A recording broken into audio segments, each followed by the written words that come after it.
On my 18th birthday, my parents gave me an ultimatum: start paying rent or move out. Here's how it changed my life and our relationship. So I'll get right into it. I turned 18 about 10 days ago, and on the day of my 18th birthday, instead of throwing me a party like normal parents, my parents decided to sit me down and tell me that I needed to start paying rent if I still wanted to live in their house. I didn't understand why they were so hell-bent on making me pay rent, because they'd never talked about these things before. I had a weird relationship with my parents, if you can even refer to it as a relationship. Growing up, everything was provided for, but we didn't talk, and my parents weren't affectionate or loving towards me. So, I grew up being pretty distant from them. And right now, I wouldn't say that we have the best relationship. My mother is a high school English teacher, and my dad works in marketing, so they have a reasonable combined income and can afford a nice lifestyle. But I always had this feeling that they didn't really enjoy spending money on me and did it more out of a sense of obligation rather than because they actually wanted their only kid to have things that I liked. So, just to be on the safe side, I decided to get a job in high school. It was just the job of an intern at the nearby office supply store, but it paid decently, and I could manage it alongside school. So I had no complaints. I had even saved up some money for myself. I wouldn't say that I had enough to move out, but I could at least cover rent for the first couple of months if I stayed somewhere extremely cheap or split it with roommates. I didn't know about the other costs, though. These were measures that I'd only taken for the worst-case scenario, but I didn't really think that I would actually have to end up utilizing this money so soon. On my birthday, when my parents told me that I could either start paying rent or move out of the house, I decided to move out. It was insulting enough that they'd just been waiting for me to be a legal adult, only so they could kick me out. I didn't need to be reminded of that by staying in that house. So, in a fit of anger, I decided to pack my stuff and go to a friend's house for the night. My parents didn't even try to stop me, so I left and haven't gone back since. It came out of nowhere because, even though my parents had always been less inclined to spend money on me, they'd never tried to make me leave so openly. My friend was kind enough to let me live with him until I'd be able to find an apartment, or at least until college started. I'm supposed to start college in the fall, and thankfully I didn't have to worry about the tuition because my maternal grandparents had a college fund for me, which my parents couldn't touch. My dad's parents passed away when he was a teenager. I was very angry and upset about what my parents had said, so I blocked them as soon as I left, and I had no intention of unblocking them either. Like I said, we weren't really close, but I expected them to at least have the common decency to let me live in their house until I was able to afford my own place. I knew that they weren't obliged to look out for me now that I was an adult, but it still hurt. On the 4th day, I received a call from my grandparents and they asked me to visit. I realized that they had no idea what had happened, so I visited them and told them everything. They'd always known that my parents weren't the most emotionally available people when it came to me, but they were livid when I told them about my parents insisting that I either pay rent or leave. They told me that it was outrageous and they couldn't accept behavior of this sort. They asked me to move in with them like they had several times before, but I refused yet again because my grandparents were old, and I didn't want to be an extra burden on them. My grandpa had a furniture company, and they were pretty comfortable financially, so it wasn't that which I was worried about. But my grandpa was suffering from Parkinson's, and my grandma had enough to deal with as it is. I didn't want to pile on and add more to her plate. I knew that they would have loved to have me there with them, but I cared too much about my grandparents to impose my presence on them. Besides, now that I was an adult, I couldn't just rely on them for help, and I had to make something of myself for the future. That's why I refused to move in with them, which disappointed them a little, but they understood where I was coming from. For me, it was just good enough that they'd even offered to let me live with them, because not a lot of people have that kind of heart, especially not the kind of people I grew up with, not my parents for sure. They told me that I could ask them for whatever help that I needed, and they'd be there for me, which meant a lot. I visited my grandparents at least once a week, but after that, I got kind of busy looking for apartments to move into because there was still a good few months to go before college started. Then, yesterday, I received a call from my parents. My dad was using his business number because that was the only one that I'd forgotten to block. When I answered the call, I realized that both my parents were on the line to talk to me. They informed me that my grandparents had decided to back out of an investment on account of what I told them. And now my parents were panicking because this was my father's business that he was going to start in a couple of months. My mother had convinced my grandpa with great difficulty to come on board as an investor, but as soon as he learned what my parents had said to me, he backed out of the deal. Apparently, my father's new business idea was also the reason he was asking me to pay rent, because then he would have another source of money as well and would end up saving a lot so that money could eventually go into his business. And now they wanted my grandpa to come back on board, and I was the only person who could manage that. So they wanted me to speak to him and bring him back. I told them that I wasn't going to do anything because this was their own fault. They'd been horrible to me, not just recently but for most of my life, and had made me feel like a burden literally constantly. So now they really had no right to expect anything of me. They dug their own grave, and now they had to lie in it. I was just about to disconnect the call when my mother told me how unfair and ungrateful I was being. She told me that all through my life it had been them who had paid for everything, and now that I had a little money of my own, I was turning my back on them. They told me that this was apparently my fault somehow because they really hadn't considered that I would end up leaving and moving out. She told me that the only reason they even expected and asked me to pay rent was because I could afford to, and they knew it. And apparently, they weren't even going to ask me for much. But they didn't even get to the amount because I stormed off in such a rage. My mother almost started crying and told me that she knew they hadn't been the best parents, but that didn't mean that they didn't care for me. And the way I was acting right now made them feel as if they'd done something wrong. My dad told me that it was up to me what I wanted to do, but he reminded me that this business he was about to start was his dream project, and he would be shattered if it didn't come through. Only because they had asked me to do something as simple as pay rent, which was something a lot of parents all over the country do anyway without consequences. They told me to think about it and let them know within a week, and now I obviously feel like a horrible human being, and I have no idea what to do. AITA for moving out when my parents gave me an ultimatum to either move out or pay rent. Update 1. So, okay, I don't think I'm going to go back and apologize to my parents like I was planning to. My emotions just got the better of me that day, I guess. Now that I've thought about things with a clearer head and also read the comments on my post, I don't really think that I owe it to them to go back, apologize, or speak to my grandparents to make everything right. I still have 2 days before I have to let them know about my decision, but I've already made up my mind. And I also know that they're not going to take this kindly. My mother was pretty emotional, but now that I think of it, the tears could have been fake just as easily. I couldn't see them, so who's to say if she was really crying or just pretending to cry so that I would feel bad? It sounds very cynical, but honestly, I don't trust my parents one bit. And it's not like they've done anything to remedy that situation. I haven't yet talked to my grandparents about this because I don't want to make it seem like I'm getting too involved in something that doesn't concern me. I have, however, discussed this situation with my friends, and they think that whatever I'm doing is completely justified. My parents were the ones who started this fight, so now they can't just shift the blame onto me and expect me to be okay with it. They need to take accountability for their own actions.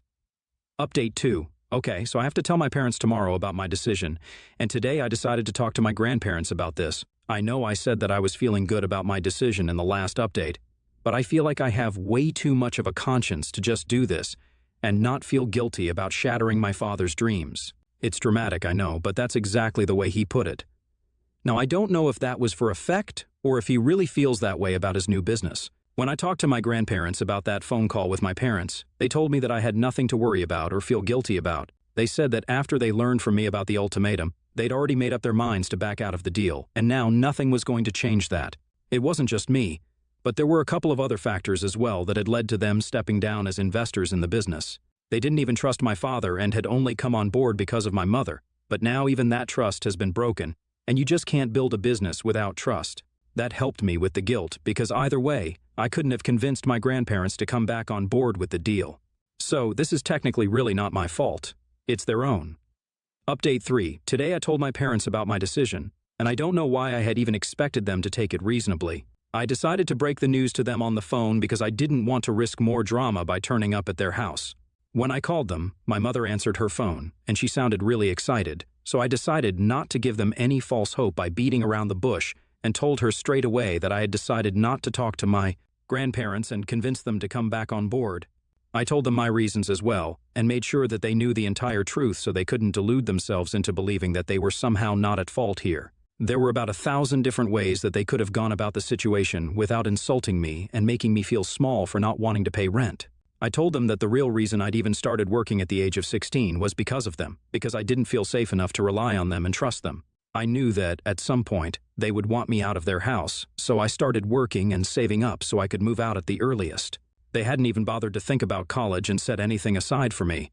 I'm not saying that they were obliged to, but they were my parents, and they could afford to do so. All my friends' parents were paying for their tuition, and I was. The only one who was relying on my grandparents for it. They'd never, ever made me feel like I could count on them, be it financially or even emotionally. And to be fair, they'd given me the choice to move out. So I just took them up on their own offer, and now they couldn't complain about it. I didn't owe it to them to talk to my grandparents and clear the air between them. Why should it be my problem if my dad doesn't get to live out his dream of being a businessman when it wasn't his problem to think about where I would live if they demanded rent from me out of money that I was saving for my future? After I was done ranting, my dad told me that I was a huge disappointment and that he regretted even talking to me and hoping that I'd be reasonable about this whole thing. He told me that he felt like a failure because he'd raised an egoistic and self-centered jerk as a son, and there was nothing in the world that could bring him more shame than my behavior. I guess I shouldn't have, but I decided to take it up a notch and told my father that he didn't need to feel ashamed because he hadn't raised me to be this way. To be honest, he hadn't raised me at all, so he had nothing to worry about. That set him off, so I just put him on speaker and went on with breakfast while he screamed at me and my mother tried to calm him down. It was kind of entertaining for a while, until he started accusing me of using them for money all these years. I don't understand what the heck that was about because I was literally just a child, and they were my parents, so they were actually legally required to take care of me. So it wasn't as if they were doing me any favors by letting me stay in their house and giving me food to eat. They neglected me emotionally, and they would have done so financially as well had it not been the law that was stopping them from ignoring my existence altogether and leaving me to fend for myself. I told my father that I couldn't have been using him for money because, up until a couple of days ago, I was legally still a minor, so he had to pay for my well-being within his means. And even then, I would try my very best not to ask him for money and use my savings for things that I would need, even if it was something as simple as sneakers. For the past few years, ever since I started working at the store, I've been paying for myself and trying to make myself as scarce as possible so as not to bother my parents. But even that didn't seem to be enough for them, and they constantly wanted more and more. That turned into a pretty brutal argument, and he called me a lot of things and so did my mother. By the time I disconnected the call, I was pretty emotionally broken. I didn't know how to cope with it on my own, and I didn't want to disturb my friend because he worked late into the night and slept till late as well. He was already doing me a huge favor by letting me live with him without paying rent. I wasn't about to bother him with this burden as well. So, I decided to call the only people who I knew I could rely on without a second thought. My grandparents answered the call almost immediately. I pretty much broke down into tears while telling them about my conversation with my parents just before that. They seemed to be upset by the things that my parents had said to me as well, and said that they would fix the situation. I didn't understand what that meant, and I didn't want to ask either because I was sure that whatever my grandparents did would be for the best. Of course, my grandparents knew better than to try and reconcile me with my parents, so it was definitely not going to be that. They still haven't told me exactly what they're going to do, but I'm sure that it's not going to be something pleasant because of their tone. I could tell that they were not at all pleased with my parents, and they were going to come down on them hard. I'm actually kind of excited about what's going to happen now.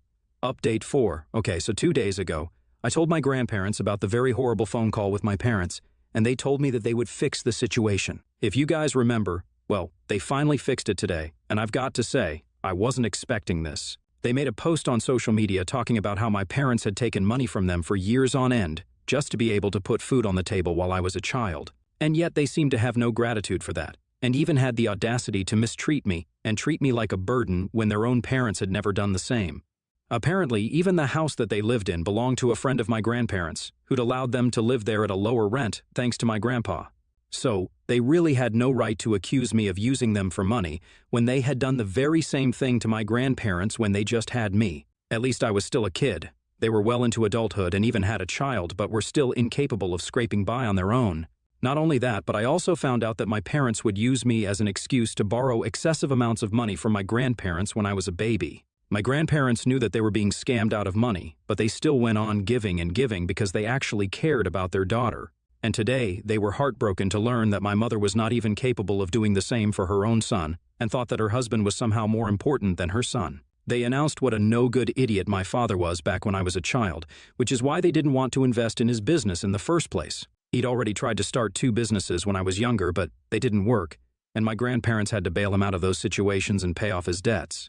They didn't want to end up having to do that yet again, which is another reason that they backed out of the deal. So, I guess now it finally makes sense why my grandparents were so hesitant to invest in my parents' business, and it's completely fair as well.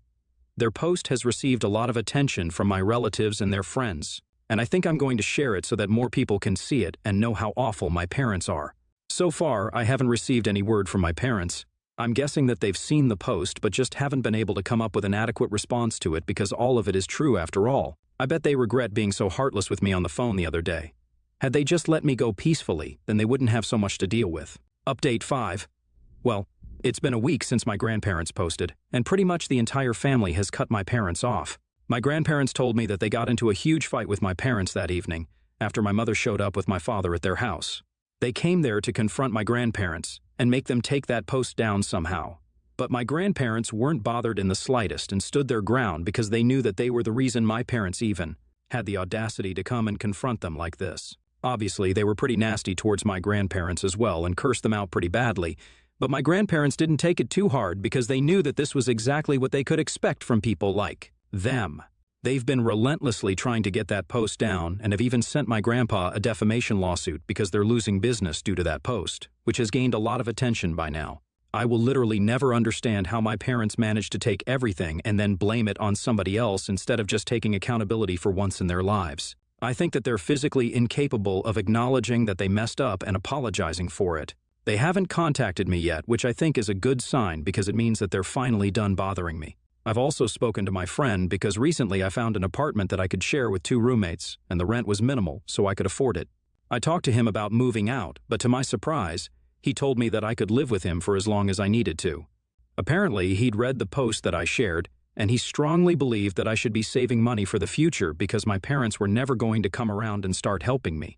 They would always do their best to drag me down. He was a couple of years older than me and had already been working for almost a year. He received allowances from his parents every now and then, so he could very well afford to let me live with him for the time being. I'm super grateful that I made a friend like this because people like him are really hard to find in today's dog-eat-dog world. I guess I lucked out in the department of having great grandparents and friends.